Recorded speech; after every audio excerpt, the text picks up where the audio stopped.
We are thinking about personal identity over time. The question of what makes it the case that a person identified at one time and a person identified at a later time are one and the same, that it's the same person. And we've looked last time at several proposals about what made the early person the very same person as the later person. One proposal was that it was all about sameness of body, or the same organism theory, the theory that, well, we have to look about whether the earlier organism is the same as the later organism. Another proposal, it was all about sameness of souls. We have souls, and we have to look about whether the earlier person's soul is the later person's soul. Last proposal, the psychological criterion, sometimes called the psychological theory of personal identity over time, says, no, it's all about psychological connections between the earlier person's state earlier and the later person's mental state later. That was the view that we focused on last time. Put technically, it says that where A is a term that picks out a person by way of picking out characteristics that that person has at an earlier time t, and B is a term that picks out a person by way of picking out characteristics that that person has at a later time, t2, A is B if and only if there are the right psychological connections between A at t1 and B at t2. What are the right psychological connections? Well, Locke, who was the first person to propose a theory of this kind, said that it was all about memory. It was all about whether B remembered being A. Some contemporary philosophers, in fact many contemporary philosophers, think that Locke was broadly right about the psychological connections bit, but memory is not all that's important. So it's not just about whether B remembers being A, but whether A's beliefs are retained by B, about whether A's desires, likes, affinities are retained by B, and about whether A's mental state, the way A is mentally at time t, causally influences in the right way the way that B's mental state is at time t2. Once you've got enough of those kind of connections, once you've got strong enough psychological connections like that, then A is B. This is now it's the most popular view taken about identity over time by people who think about it carefully. I want to say a couple of things just to be really clear about the view. It's easily misunderstood. Firstly, does the view say that I'm a program, I'm some kind of, that I don't have a body, because it's not sameness of organism or sameness of body that matters, that I'm not a body, that I don't have a body? Does it say that I'm some kind of software, that I'm some kind of computer program? No, it doesn't say anything like that. According to psychological criterion, it's perfectly consistent with the psychological criterion that I have hands, I have ears, eyes. I'm just a thing with psychological states, and the persistence of the thing is secured by the relation between the psychological states it has now and the psychological states of later things.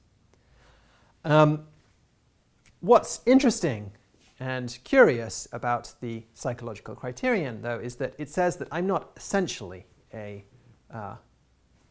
organic thing. So suppose, in a very wild but sort of possible scenario, suppose that I'm about to be chopped down by lightning, but just before this happens, scientists encode my psychology, and then in 100 years' time they upload it to a computer, and the computers in 100 years' time are sophisticated enough that we can talk about them as having psychological states.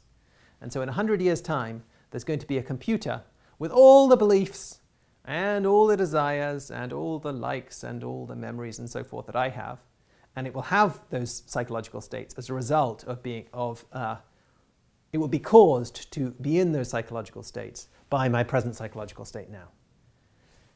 If that's true, then according to the psychological criterion, I will be a computer.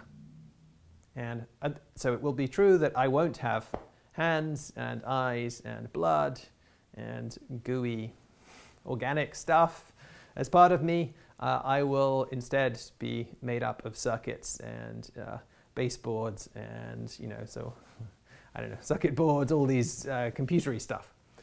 So it is true that I'm not essentially a organic human being or an organic thing according to the psychological criterion. But that's but false that I'm not, as a matter of fact, an organic thing according to the psychological criterion. So the psychological criterion doesn't say of you and me and ordinary people that we're not fully organic. I've kind of belabored that point because it's important here to try to recognize just what the criterion commits us to and what it doesn't in order partly to assess whether it's any good. We might try and take this further. We might try and say, okay, so we want to try and find out whether this is a good theory. How do we do that? Maybe we just look at cases where it differs from the other theories and see what seems like the right thing to say about those cases. So we might, for example, look at some of its implications. According to the psychological criterion, if I'm a person, I wasn't a fetus. I won't be an Alzheimer's patient if dementia comes to this body at later stages of its life. That won't be me, because there's no interesting psychological connections between me now and the Alzheimer's patient or the fetus that was in my mother's belly 41 years ago. Does that sound right? It's rather hard to tell. It's rather hard to assess that. I don't know. Does it sound right? That I wasn't a fetus? I mean, it can be misleading to say that I wasn't a fetus. I mean, it's not like, if you say I was never a fetus, maybe people would be saying, oh, what are you saying? You're just sort of created, fully formed? Are you saying that you're a spectacular, divine super baby who just sort of popped into existence, with talking? But then you say, no, I mean, of course this body was a fetus, of course this organism was a fetus, but I say that wasn't me because the fetus had no interesting psychological characteristics and no interesting psychological connections to me now. Then people say, oh, I understand what you mean. Doesn't sound so surprising. So maybe we then go to weirder, more science fictional cases involving psychology transplants and brain transplants and try and see what sounds like the right thing to say about those cases where the same body criterion is going to say one thing and the psychological theory, the psychological connection theory is going to say a different thing.